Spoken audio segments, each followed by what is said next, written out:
Assalamualaikum warahmatullahi wabarakatuh. Perkenalkan, nama saya Alvin Muiz Khairuddin dari Prodi Agribisnis Fakultas Pertanian Universitas Trunojoyo Madura, NIM 13. Di sini saya akan memaparkan materi tentang pemetaan pasar output dan input. Yang pertama yaitu pasar output. Terdiri dari pasar oligopoli.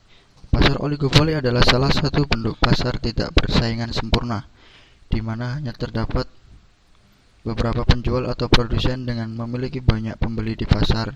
Contohnya, industri yang termasuk dalam pasar oligopoli adalah industri rokok, industri mobil, industri semen, jasa penerbangan, dan lainnya.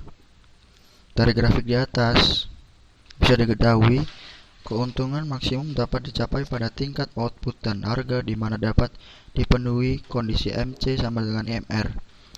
Karena ada saat-saat MR bergerak secara vertikal, maka harga bersifat tetap atau rigid dan cenderung berada pada harga yang ditetapkan pada permulaannya. Yang kedua yaitu ada pasar persaingan sempurna.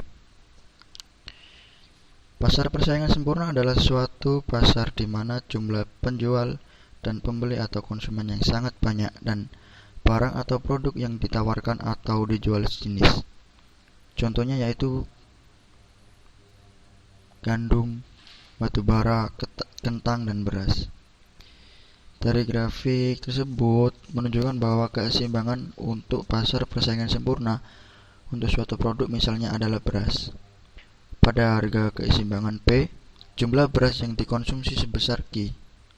Jika pada kurva permintaan D menunjukkan tentang beberapa yang ingin dibayar oleh seseorang konsumen untuk mendapat tambahan 1 kg beras pada berbagai tingkat Q, di mana total dari nilai beras yang dibeli oleh pembeli dan konsumen adalah seluruh bidang di bawah kurva permintaan dari Q sama dengan 0 sampai Q sama dengan Q, yang bidang PEQ kali 0.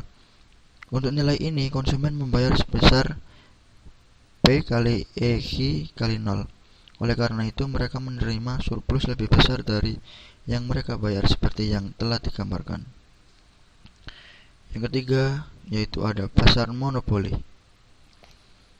Pasar monopoli adalah suatu bentuk pasar yang hanya memiliki satu penjual atau produsen dengan jumlah pembeli yang cukup banyak.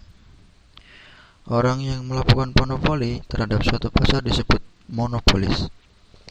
Karena hanya terdapat satu penjual di pasar, maka monopolis bertindak sebagai penentu harga atau price maker. Monopolis dapat menentukan harga dengan cara menambah atau mengurangi jumlah barang yang disediakan pasar. Dari kurva tersebut, dalam keadaan untung, secara maksimum dapat diartikan sebagai berikut, yaitu harga pembentuk saat kurva MC memotong kurva MR. Harga pasar setinggi OP1. Kurva MC selalu memotong kurva AC pada titik yang terendah. Besarnya penerimaan total dalam kurung TR tutup kurung sama dengan OP1C H1.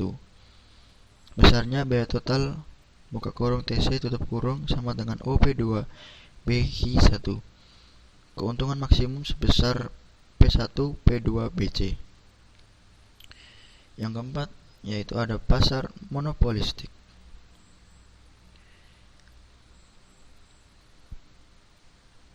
Pasar persaingan monopolistik adalah salah satu bentuk dasar pasar di mana terdapat banyak para produsen yang dapat menghasilkan barang serupa tetapi memiliki perbedaan dalam berbagai aspek.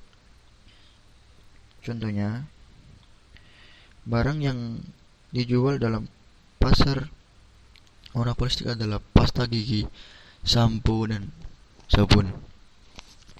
Pada kurva ini merupakan kondisi laba maksimum pada perusahaan monopolistik dapat dicerminkan apabila suatu perusahaan dapat berproduksi secara terus-menerus sampai pada tingkat MR sama dengan MC.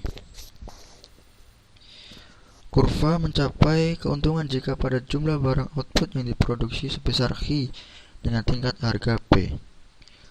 Jumlah keuntungan maksimum yang diperoleh perusahaan monopolistik ditunjukkan dengan segi 4 PABC. Sedangkan pada keuntungan normal, jangka panjang perusahaan ditunjukkan oleh segi 4CBFG. Selanjutnya yaitu pasar input. Pasar persaingan sempurna input. Dalam tenaga kerja pasar persaingan sempurna terdapat banyak sekali perusahaan. Oleh karena itu, para tenaga kerja dapat menawarkan jasanya secara perseorangan pada perusahaan yang diinginkan. Pada pasar ini, setiap tenaga kerja bertindak demi kepentingan masing-masing dan tidak mendirikan perserikatan seperti serikat pekerja demi mewakili kepentingan bersama. Pasar persaingan sempurna input memiliki karakteristik yaitu banyak perusahaan dan tenaga kerja. Yang kedua, kesempurnaan informasi. Yang ketiga yaitu upah ditentukan oleh keseimbangan permintaan dan penawaran tenaga kerja. Yang terakhir ada pasar tenaga kerja monopoli.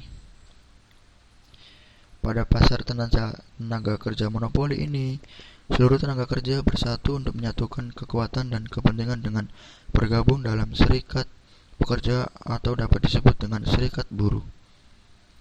Serikat pekerja bertugas mewakili para pekerja untuk menuntut upah dan beberapa fasilitas lain kepada perusahaan demi meningkatkan kesejahteraan pasar pekerja.